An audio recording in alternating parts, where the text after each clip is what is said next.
Hey folks, this is Mr. MegaManFan. Like, share, comment, and subscribe. You know all the things to do. I played this game recently at my friend Tristan's house and enjoyed it so much I decided to purchase a physical copy.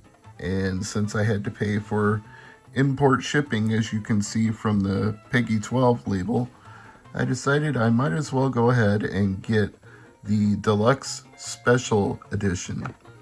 So, what is Trouble Witches Final? Well, if you didn't already see it from the back cover, it's a cute 'em up, as they're called, which means it's a shooter game, but it's one that emphasizes a certain visual aesthetic that makes it either charming or absurd, or arguably both in this case, because there were a lot of absurd enemies in the game that just made me laugh out loud. So I really enjoyed it, and I want to show you all what's inside of here once I get this shrink wrap open, which is not being super cooperative, but you know how I feel about shrink wrap. It continues to shrink over time, so it is in your best interest to remove the shrink wrap from your games. After all, you bought them to play them, right? So why keep them sealed unless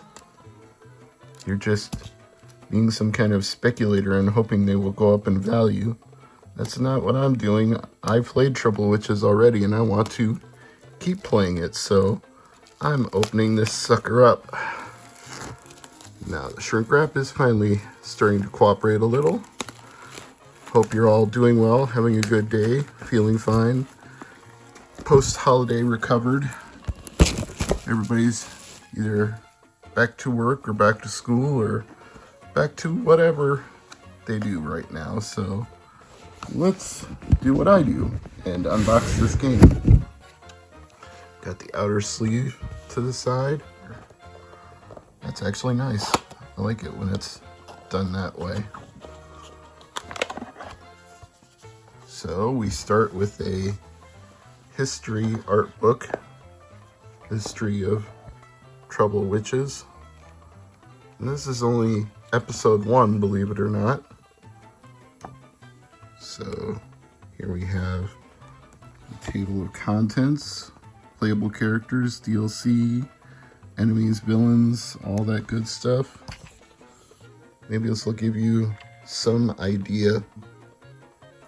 Maybe this will give you some idea of the aesthetic. It also shows you previous entries in the series.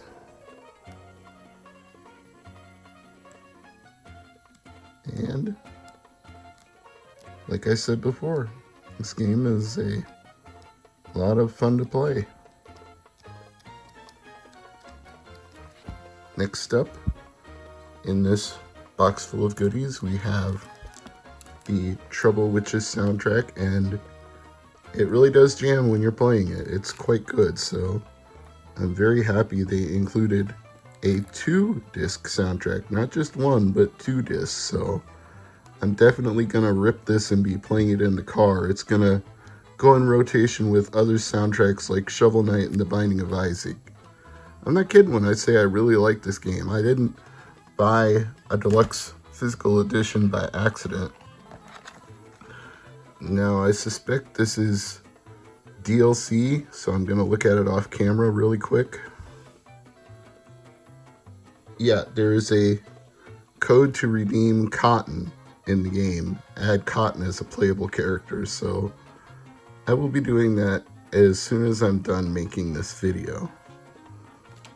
And last but not least, we have the game itself with its Peggy 12 rating. Whenever you see that sticker with an age in it, you know it's not a US released Switch game. It's also got a warning for bad language, which is accurate. Again, from playing Trouble Witches, I can say that holds up. There is some cursing, there is some unique vocal choices, dialogue options, whatever you want to call them. And it looks like the shrink wrap is already starting to come off of this one, so we might as well finish the job and get it fully out of the packaging here. Don't know how that started to come open before I even opened it, but such is life. Come on. You were already starting to peel. I want to play this game, so let's finish the job. That way we can also see if there's any additional surprises or artwork inside the actual game case, as opposed to just the collector's edition bonuses. Alright. And there is. We've got inner artwork, which I'm always happy to see. The game itself, which is right there.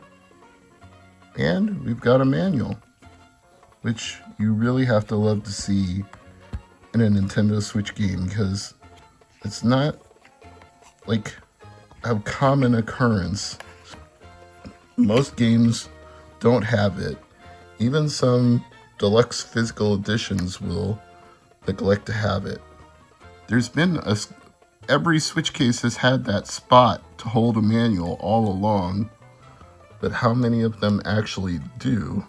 I mean, that's what I'm saying. This feels like a mini art book, although it does explain the controls, so that's a good addition. Now let me grab a Switch really quick. Card could not be read. What? Come on, what the heck? That's more like it. That was a weird error to get. System update is required. Alright, fine.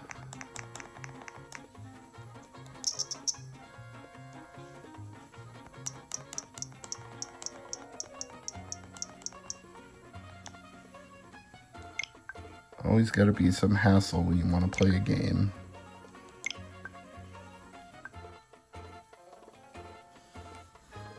At least that gave me a chance to turn off the camera light so it's not reflecting off the screen so much. Oh, it's the latest version, so let's just go ahead and launch it.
So you get the idea. It's a side-scrolling shoot-'em-up game with a cute character aesthetic and a ton of options to choose from. I'm Mr. MegaManFan, and as always, thank you for watching.